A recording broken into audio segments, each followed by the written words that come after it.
In the heart of the winelands lies the university town of Stellenbosch.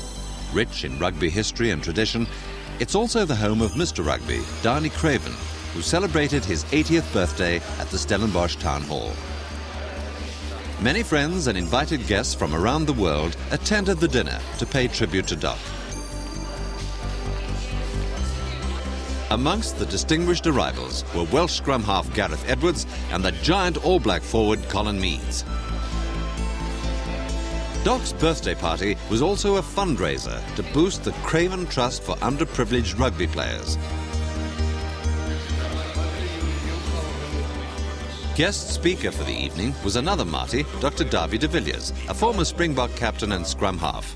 South Africa has many rugby players whose achievements and triumphs on the rugby field and beyond can be traced back to the personality, the influence, yes, the invincible hand of Danie Craven. For this, Doc, we salute you. This, then, is the story of the good doctor.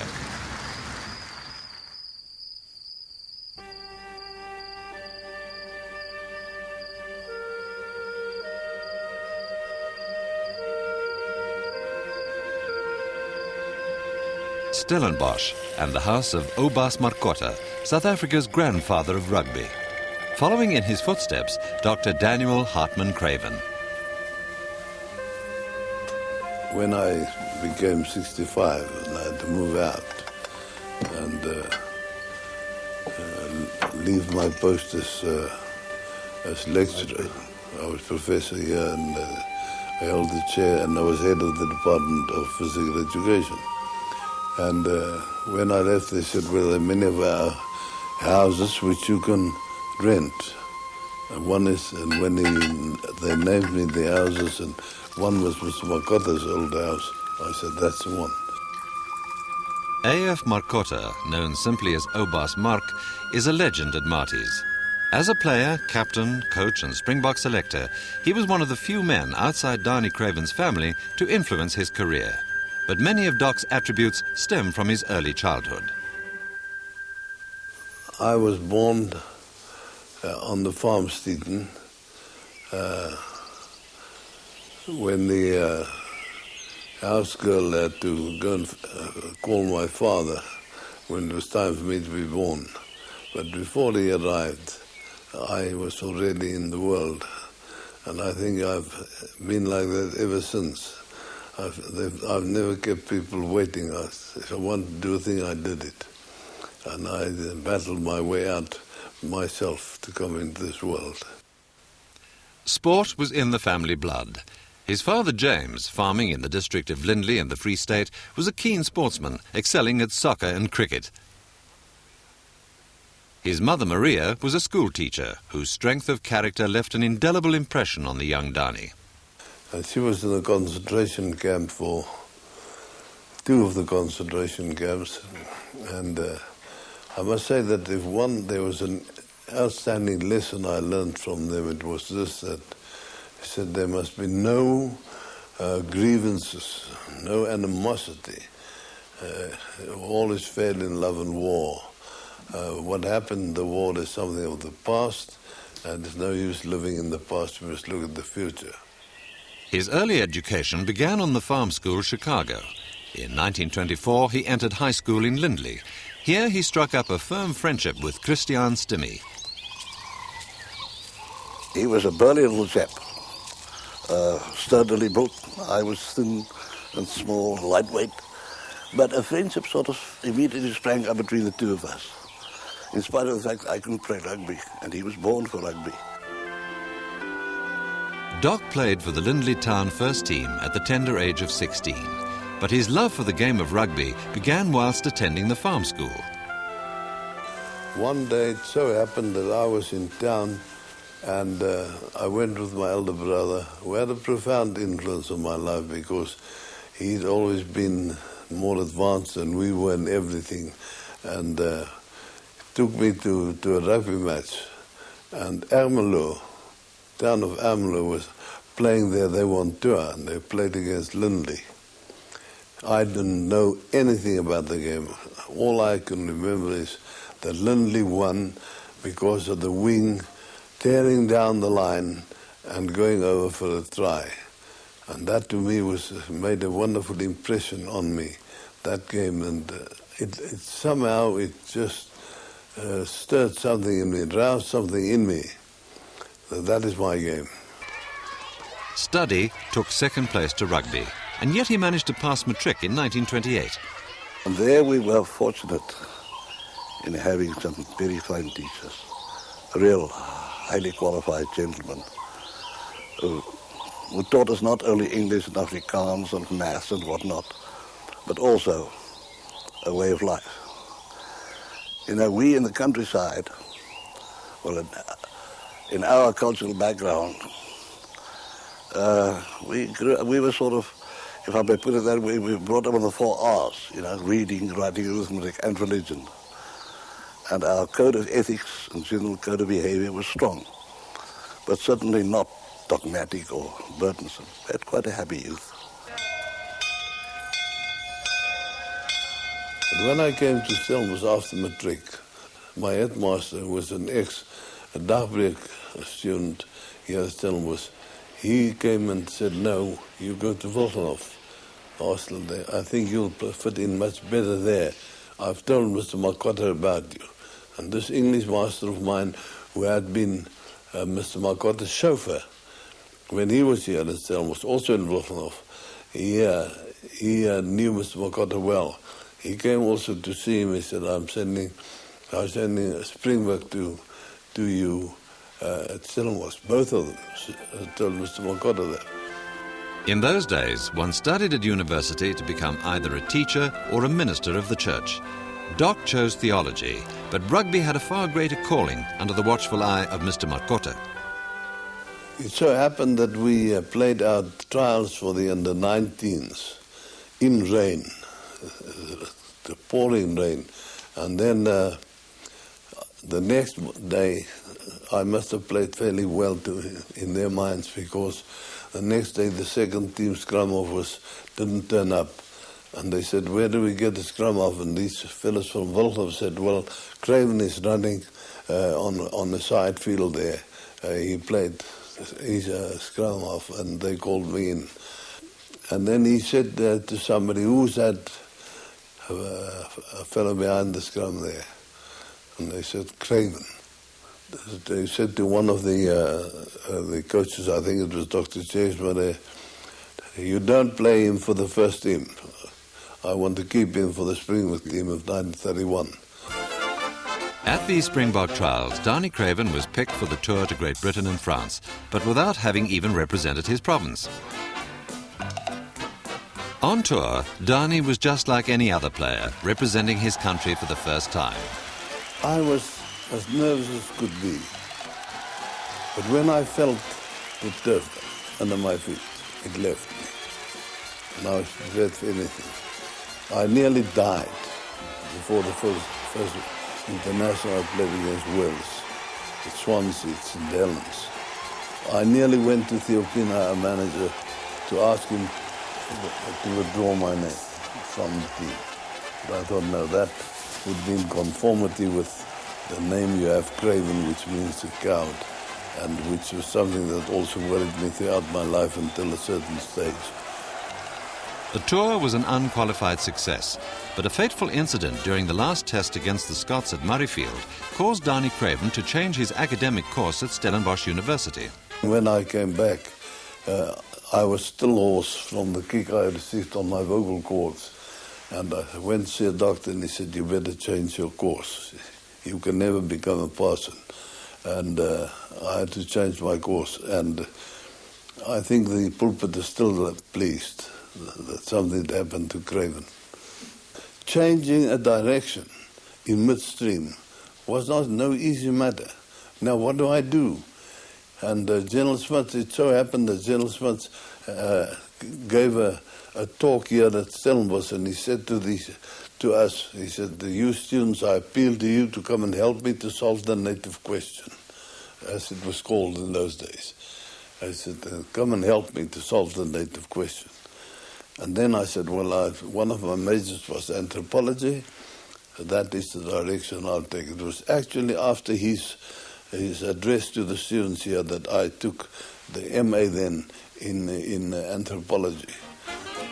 While Danie was completing his doctorate in anthropology, his rugby career flourished.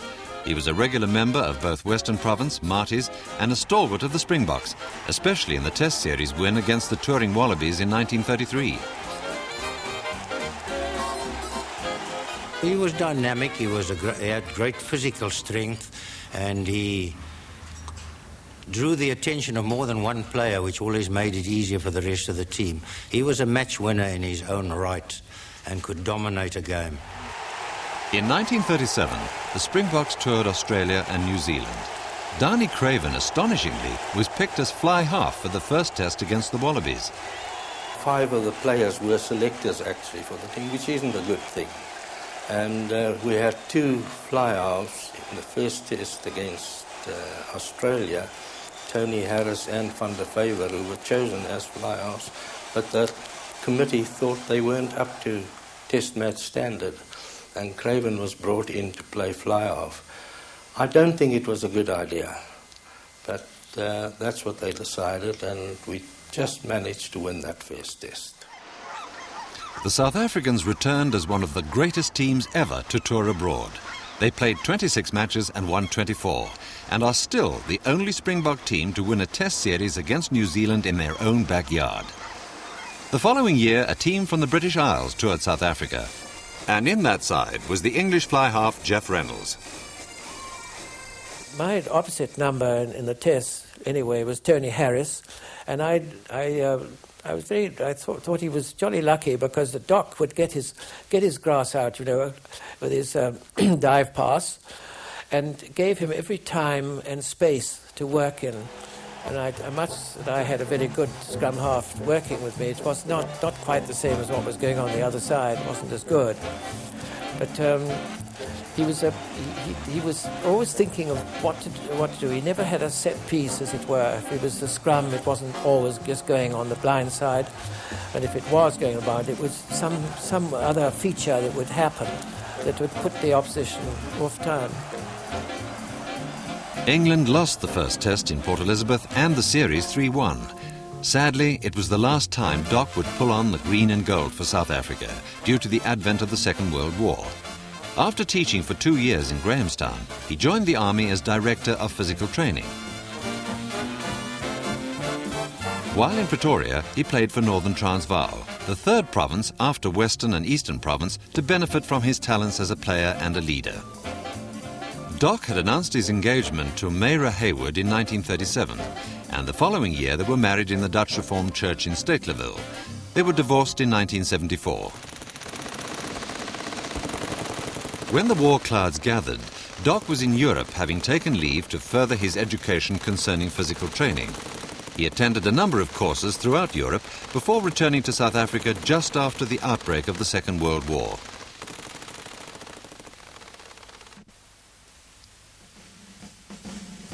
Doc's pride and joy was the Physical Training Battalion, the PTB. Under his command, more than 4,000 underprivileged boys graduated from the battalion. On Doc's request to Smuts, the battalion was transferred from the military to the Department of Education, which necessitated a move from Pretoria to Kimberley, but not for long. In spite of Jannie Smuts' support for the battalion, Doc's dreams for the PTB were shattered by the nationalists coming to power. General Smuts and Jannie Hofmeyer wanted us to go into this direction. They said they're not there anymore. Then I knew that was the end of the story. I called my staff together and I said to them, I have a feeling and a premonition that this is the end of the old PTB. And we will now have to fend for ourselves. They'll get rid of us one by one. I'm all right. I've got a job. I hope you're also good. But they're well-qualified people. So we broke up, and I came then to Stellenbosch. And that's how I came here. But that's how politics killed. The most wonderful thing, to my mind, that ever happened in South Africa for youngsters. So I must always stop myself from becoming bitter. That was the best time of my life. one thing I realized, that when apartheid was introduced, I said, God help us. Things are going to happen in this country about which we'll all feel sorry, and things which could have stopped without apartheid. And therefore I could never, ever associate myself with any form of apartheid. I know that one chooses one's own friends. And I know something about evolution. Apartheid threw all that overboard. The result is we've got to start de novo now. We've got to start from scratch. All those things were unnecessary. All those laws pertaining to apartheid were unnecessary because evolution would have seen to it. All we had to do was to conform to the laws of evolution, which we didn't do.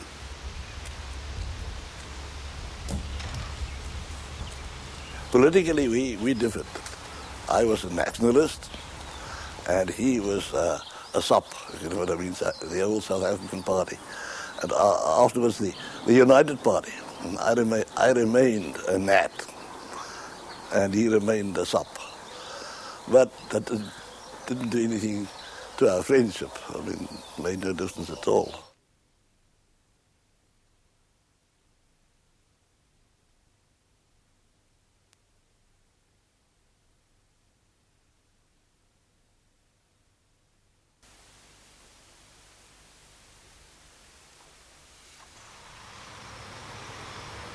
A disillusioned Doc Craven returned to Stellenbosch in 1949. A new era of coaching, politics and asserting his unique style emerged.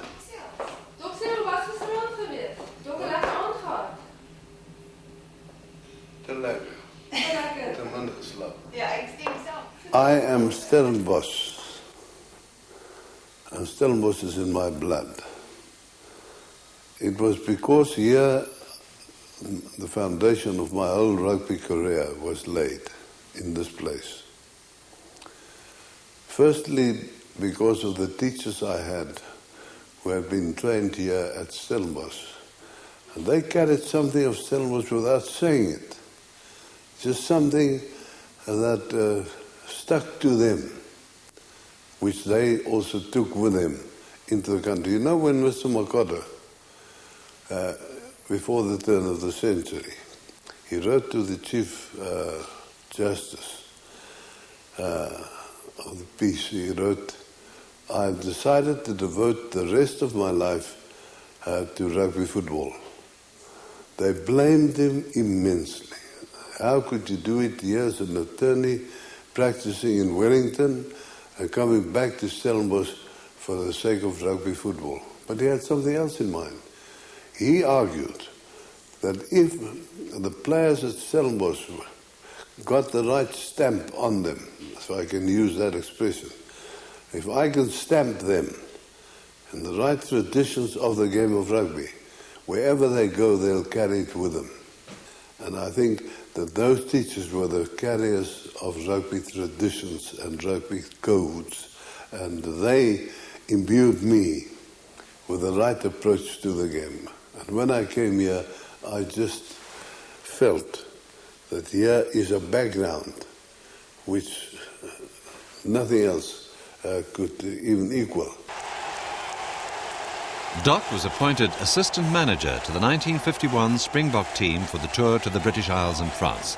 In the side was Transvaal centre Des Sinclair, a joker, as Doc soon discovered. In certain aspects, I was a little bit frivolous. I was one of the younger members of the side, and to me everything was a sort of a joke. I can recall one night we went out to a banquet, and Doc was at the main table. I was sitting at a nearby table, and I asked Jakkals Kiwi to find the power switch. And as Doc was about to get up to speak, Jakkals flipped the switch, and I dived around the table and took his shoes off. Now, Doc got up and delivered the speech, but when he sat down afterwards, he looked around and didn't know where his shoes were, because we had to walk out after that. But the Springboks took a serious view of life on the field, losing just one of the 26 matches they played. keer Wilfruisen weer precies op die middellijn. En loskom met een bukkelaar. Die bal wil niet behoorlijk uitkomen in die Springbokken proberen hem af te maken. Gareth Griffiths staat dribbel om voor een vleun toe. Hij zou die 10-3 lijn nou loskom omdat vier keer aan een bukkel buiten kan die kwartspiet zijn voor die Springboks van. During the 1955 tour of South Africa, Doc's coaching skills came to the fore. The Springbok side, and Doc in particular, left a lasting impression on the young Irish centre Tony O'Reilly. O'Reilly, 35 years later, organised and paid for a lavish reunion between the two sides at the Mount Nelson Hotel in Cape Town. You can always feel Danie Craven's presence, particularly his disapproval. Danie has a way of lowering his eyelids that could stop a regiment at 2 miles range. And he had instilled a great sense of discipline into that Springbok team. And I think it came through in the fourth test. We should really have won that fourth test. We were ahead at the half. But that sense of collective pride in their South African heritage, they won't be beaten, came through in the second half, and they really took us apart. And the strange thing, and people don't believe me, that we didn't train properly, we didn't have a coach, we didn't have tactics. We thought that, a coach was a posh bus. And we thought that something like, we use an excessive embrocation working on the theory, if you weren't fit, for God's sake, smell fit. And it was just an excuse. I promise you that is absolutely true. And yet we learned so much from the methods of Danie Craven, for instance, because he had this command. And the one word which I believe is missing in lots of life today, not just sport, discipline. That delicate balance between freedom and accountability.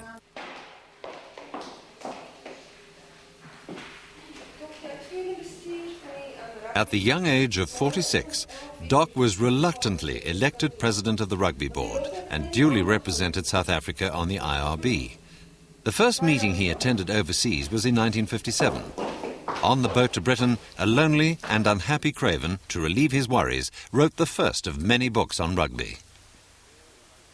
There I met great men,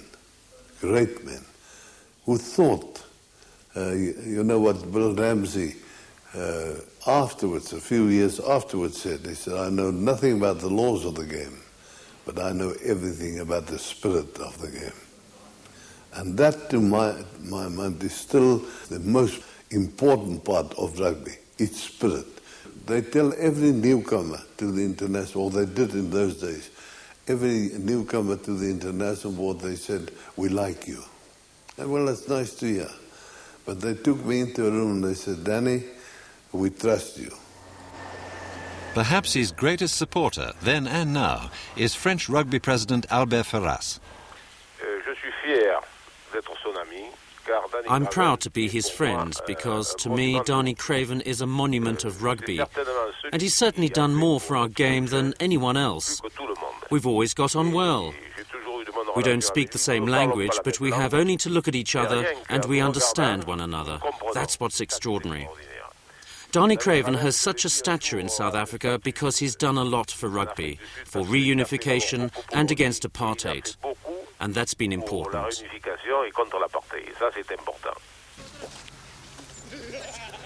Whilst Doc was immersed in his commitments to rugby administration and politics, he never neglected his duties as coach to the Matis. I played naturally, and I coached naturally, as the occasion demanded. I mean, every training session is different, because I've never believed in pep talks, stirring up people and emotions and all that. I've never believed in that. I tried it. It doesn't last. It lasts for 5 minutes. Emotions don't win a match. It's the brain which wins matches. I don't believe in praise songs. If you praise a player, something sticks.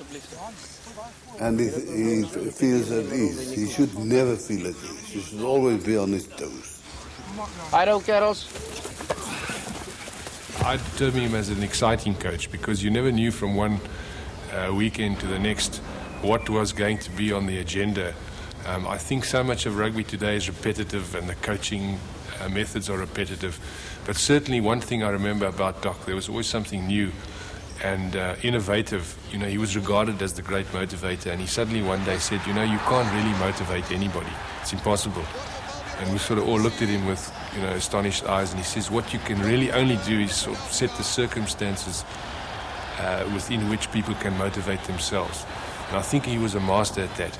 But it's the determination of Doc, the way he can convince you that you can do it, that is very important. And I think in that way he managed to build many players, even in inspiring them to reach out beyond their own ability, which make him such a great coach, such a great man. He's very good with young people, gathering them around them, teaching them not only rugby but a way of life. I didn't make Stellenbosch rugby. I only followed in the footsteps of my old mentor, Mr. Makota. He made Stellenbosch rugby. He really, when he returned, he laid the foundation. And therefore, I look upon Stellenbosch rugby in three eras. The first is the Makota era, dating from the earliest times till the beginning of the 40s, and then I came over and towards the end of the 40s, and that was the Craven era until this year, when I decided to hand over coaching to Dawie Snyman. And now we're going, the third era will be the Snyman era. How can anybody come and do the job after Doc? I mean, it's what I would like to do is I would just like to make another contribution to the game of rugby football in the first place, to Stellenbosch in the second place, and if I can help anybody, I'll be grateful to do so. Doc's coaching career was relatively untroubled, but administratively he was tested to the limit. In the late 60s, when anti-apartheid lobbyists led by Peter Hain were gaining strength, the future of South African rugby looked bleak.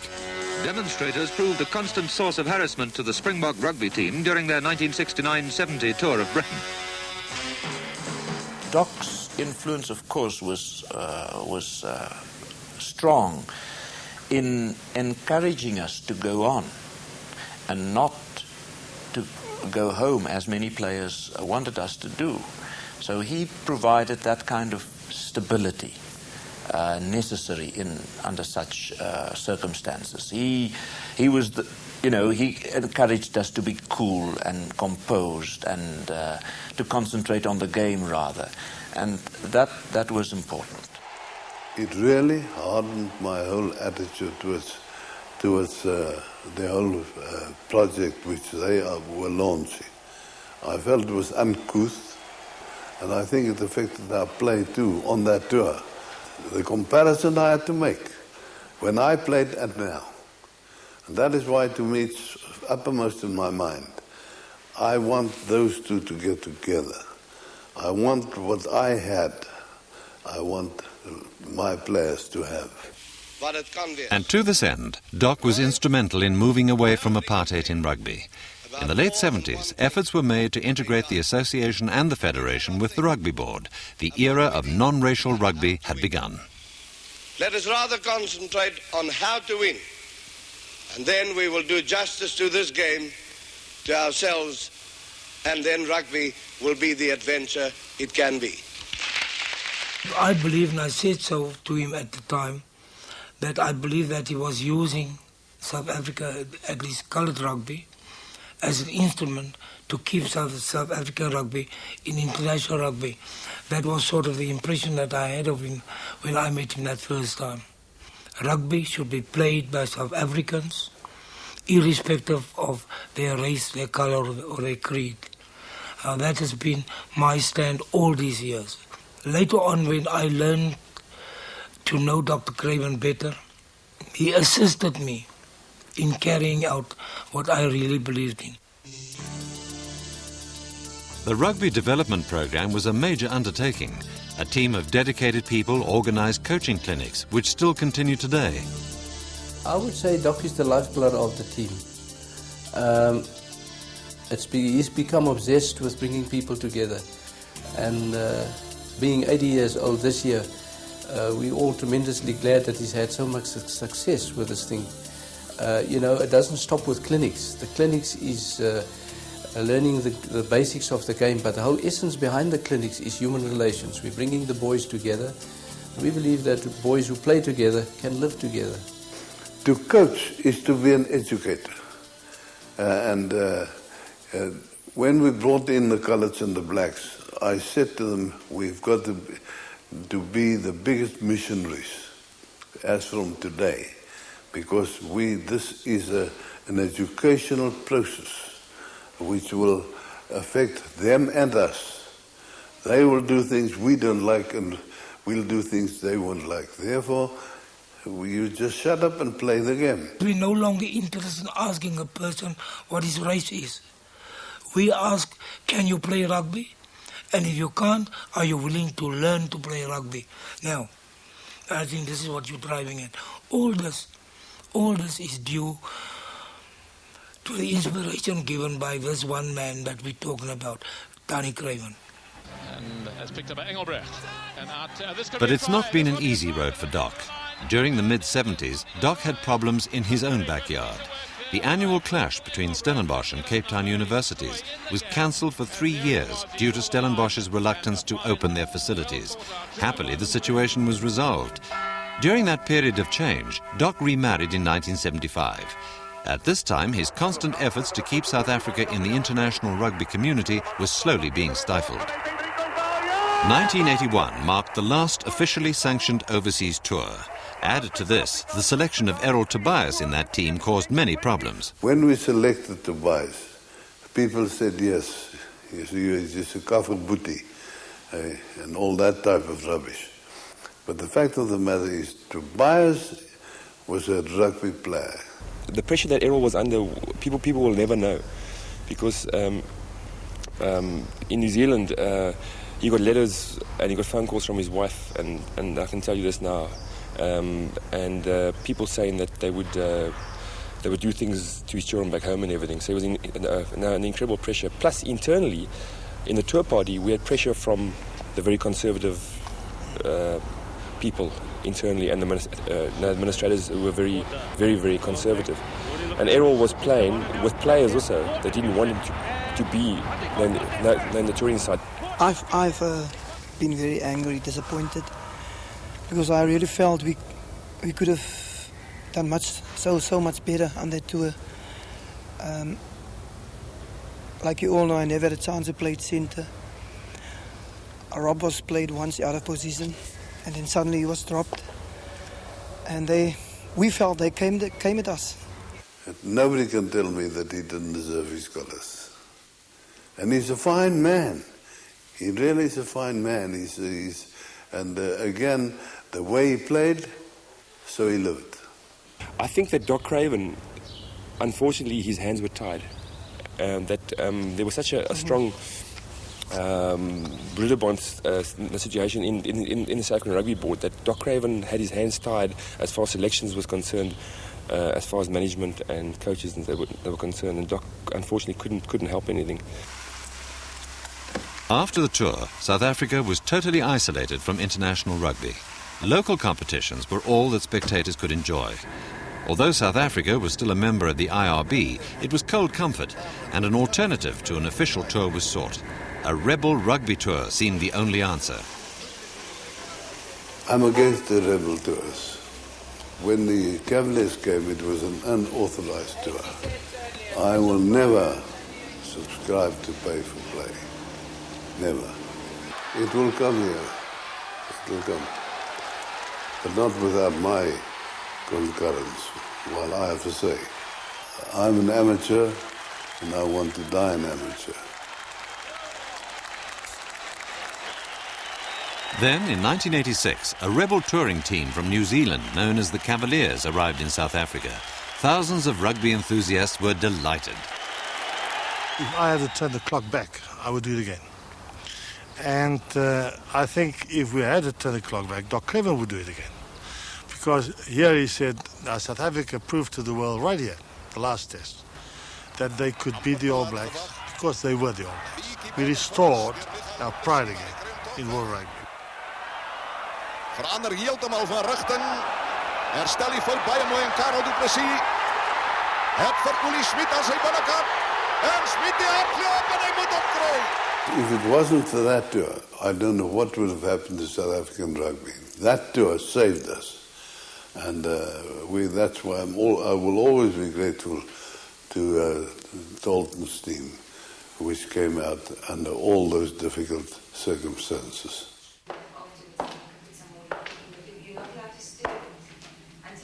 But at Doc's level, rugby is all about politics, commercialism and professionalism.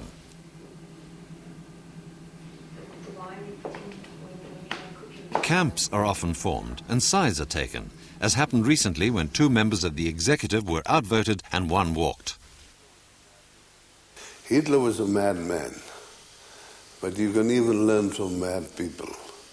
He had one very famous saying. He said, every now and then you have to have a purge, a clean-up, and which he applied.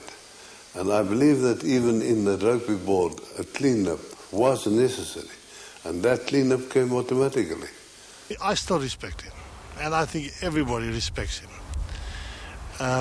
I wish I could help him more, but you must remember that I wasn't voted out of the executive, I walked out of it. And then again, I walked because we all decided to walk, but 3 stuck to their guns and 3 didn't. Fact of the matter is that I spoke to Doctor afterwards, and even today, he's the most friendliest man I can even imagine to talk to.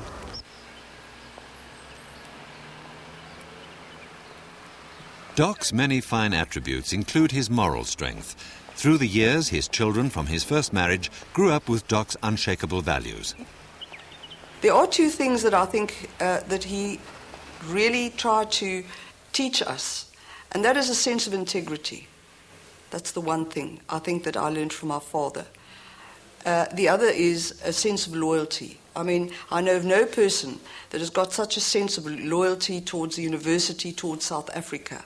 He has a great love for animals, and my brother James brought back, well, it wasn't an Alsatian, some other mixture, and it was supposed to be my brother's dog. And my brother called this dog Bliksem. And in the end, it was my father's dog. It wasn't James's dog. Maybe not perhaps because it wasn't fond of James, because James perhaps wasn't at home that much. But in the end, it was just my father's dog. I'm sure you've heard of Bliksem, and Bliksem used to follow my dad all around the place. Doc's love for his animals, his rugby and Stellenbosch has been as unwavering as the goals he subconsciously set for himself all those many years ago.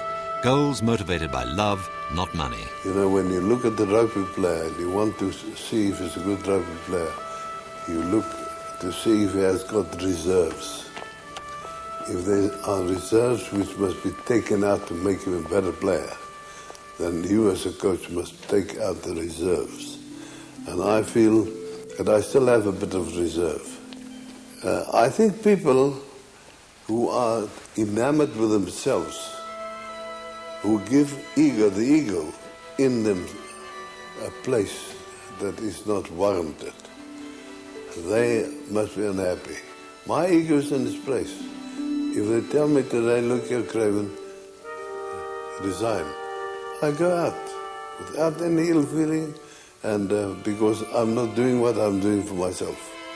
That has never come into the picture. I do it for the sake of a cause. There is still much for Doc to do. The Craven Trust, boosted handsomely from the evening's festivities and auctions, is an ongoing responsibility. Doc still diligently serves the rugby community who love and respect him, both here and abroad. Ever since I was a small boy in Wales, Danie Craven has always been synonymous with South African rugby.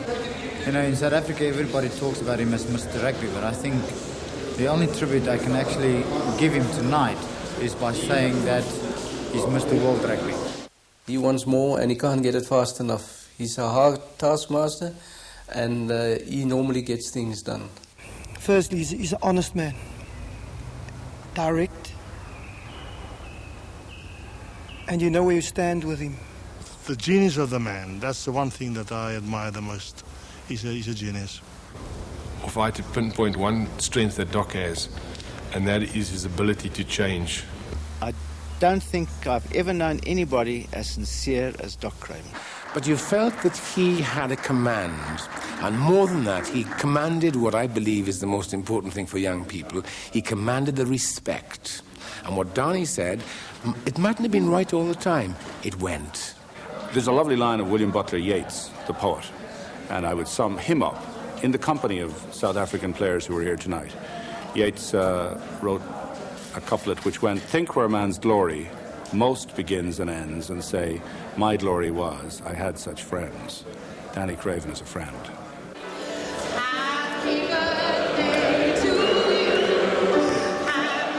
On his 80th birthday, Doc can reflect with pride on his enormous contribution to rugby. And what better place to savour those years than amongst his friends here in his beloved Stellenbosch.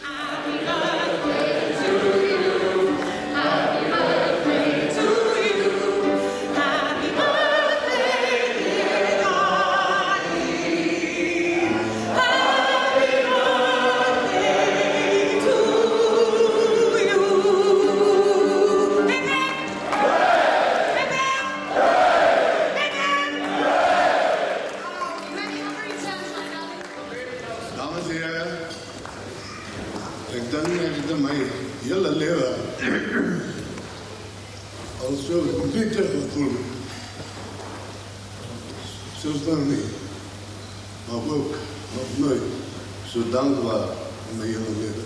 Dank u.